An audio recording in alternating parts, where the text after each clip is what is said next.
लेकर जाने की। देखिए काफी सारे स्टूडेंट्स के मैसेज मेरे पास आते हैं, कॉल मेरे पास आती हैं, वो यही कहते हैं कि सर मैं पढ़ता तो बहुत हूं पर मेरे जो रिजल्ट्स हैं वो आ नहीं पाते, क्यों? फिर मैं उनको ये कहता हूं कि आप पढ़ते तो बहुत टाइम है पर आप किताब खोलकर बैठे रहते हैं, आप अलर्टनेस से पढ़ते नहीं है, आप अंदर की सतर्कता से नहीं पढ़ते हैं। और आप उनमें से काफी विद्यार्थी मुझसे ये भी कहते हैं कि नहीं सर ऐसा नहीं है, मैं बहुत कंसंट्रेशन से पढ़ता हूं, बहुत अच्छे से पढ़ता हूं। फिर मैं उनको यही कहता हूं कि हर थोड़े टाइम के बाद गैप देना स्टार्ट कीजिए ताकि आपकी कंसंट्रेशन बने, अंदर से अलर्टनेस बने। कई विद्यार्थियों को यह समझ नहीं आता कि अलर्टनेस का मतलब क्या है। उनको ऐसे लगता है कि किताब खोलकर बैठना या फिर उसको देखते रहना ही पढ़ना है। मैं इसके ऊपर आज चर्चा करना चाहता हूं। एक बार एक चोर था, वो बहुत बहुत महान चोर था, चोरों के भी महान चोर होते हैं। उसका मतलब यह माना जाता था कि वो ऐसा चोर है जिस जगह वो चला गया वहां से बड़ा सामान चुरा कर लेकर आएगा और बिना किसी को पकड़े हुए। आज तक वो पकड़ा नहीं गया था, बस पता लोगों को था कि करता ये चोरी ही है, पर उसके प्रति कोई सबूत नहीं थे और कभी पकड़ा नहीं गया था। ये हमेशा होता चला आया था, ऐसा निरंतर चलता रहता था। एक बार समय बीतता चला गया, बड़ी बड़ी चोरियां की, खूब नाम कमाया उसने अपने क्षेत्र में, ठीक है। और जैसे वो वृद्ध हुआ, बुढ़ा हुआ, तो उसने अपने बेटे को अपने पास बुलाया। उसने कहा कि बेटा देखो तुझे भी चोर बनना है, देखो जो जिसका काम है वो उसी को वही तो सिखाएगा। तो कहता है बेटा तेरे को भी चोर बनना है, मैं तुझे सिखाता हूं कि चोर कैसे बना जाता है। बेटा कहता है ठीक है पापा आप मुझे सिखाइए, मुझे भी आपके जितना महान चोर बनना है, ये छोटी मोटी चोरियों से मैं तंग आ गया हूं। तो बाप कहता है चल मेरे साथ चल, आज हम राजमहल में चोरी करेंगे। बेटा कहता है पहले ही दिन इतनी बड़ी चोरी? तो पापा कहते हैं कि हाँ यही तो तुझे मैं सिखाना चाहता हूं। वो दोनों राजमहल की तरफ बढ़ जाते हैं, रात का समय होता है। तो पापा जब मैं कहूं कि उसका बाप क्या करता है, उस राजमहल की दीवार में छेद करना स्टार्ट करता है, ईंटों को सरकाना शुरू करता है। बहुत अलर्टनेस है, बहुत सारे लोग घूम रहे हैं, बहुत सारे सिपाही घूम रहे हैं, पर उसके पापा के हाथों की कला देखिए कि ईंट को ऐसे सरकाता है कि किसी को पता भी नहीं चलता। धीरे धीरे ईंटों को सरका के छेद बनाना शुरू करता है। बेटा कांप रहा है वहां पे। बाप बोलता है कि काम मत, कांपने का काम हमारा नहीं है, हम चोर हैं, हमारा कांपने का काम नहीं है। अगर तुझे डर लग रहा है यहीं से वापस चला जा। बेटा कहता है सीखना तो है, आज नहीं सीखूंगा तो कब सीखूंगा। बेटा वहीं खड़ा रहता है। बाप के हाथों की अलर्टनेस इतनी ज्यादा कंसंट्रेशन कि भाई साहब ईंट सरकाए और पता भी ना चले, इतने आराम से इतना गहरा छेद कर लेते हैं। दोनों सुरंग बनाकर महल के अंदर चले जाते हैं। महल के अंदर जाने के बाद घूमते हैं, वहां पर देखते हैं, बचते बचाते राजा के ऐसे कक्ष में चले जाते हैं जहां पर कपड़े कपड़े होते हैं। एक बहुत बड़ी अलमारी होती है, बहुत बड़ी, इतनी बड़ी अलमारी, बहुत शानदार अलमारी होती है। बाप उस अलमारी के लॉक को खोलता है चोरी से और बेटे को कहता है इस अलमारी के अंदर घुस जा और जो तुझे पसंद है वो कपड़े उठा ला।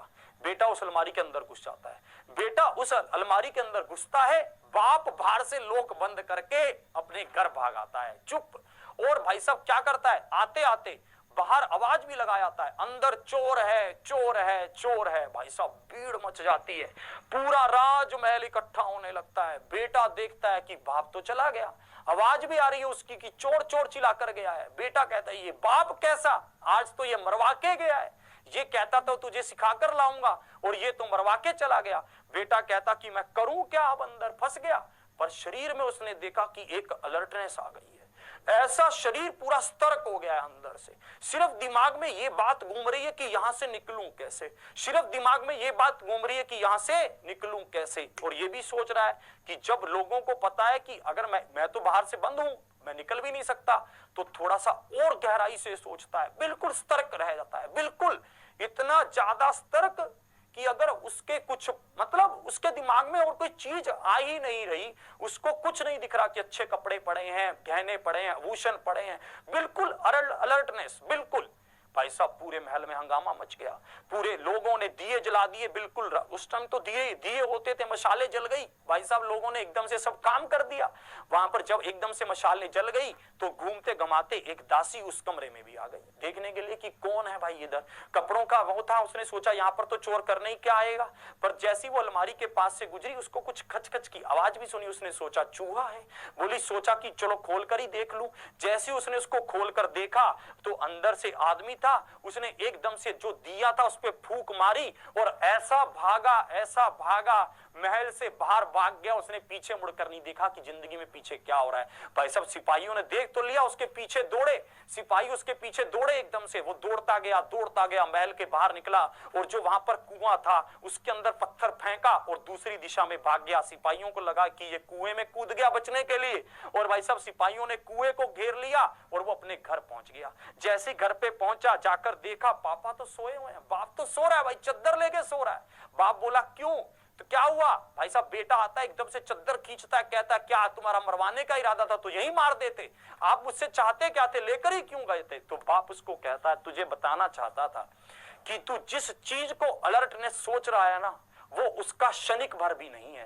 तू जो सोच कर बैठा है ना कि मैंने तो जितनी भी चोरियां की हैं मैं बहुत सतर्क रहकर चोरी की है, सतर्कनेस उसको नहीं कहते। सतर्कनेस उसको कहते हैं, अलर्टनेस उसको कहती है जो चंद पलों में, चंद लम्हों में तूने उस अलमारी के अंदर महसूस की।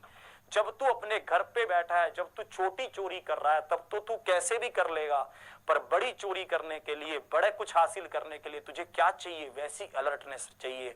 आप अपनी जिंदगी के कुछ ऐसे पलों को याद कीजिए जब आपको कुछ रास्ता ही नहीं दिख रहा था, आपको लग रहा था कि भाई साहब आज जा तो मौत है या फिर बस ये करना पड़ेगा। जिंदगी में ऐसे कुछ पल हमेशा आते हैं जब लगता है कि बस जा तो आर या फिर पार। ये आर या पार की ही लड़ाई है मेरे दोस्त। अगर आप उतनी अलर्ट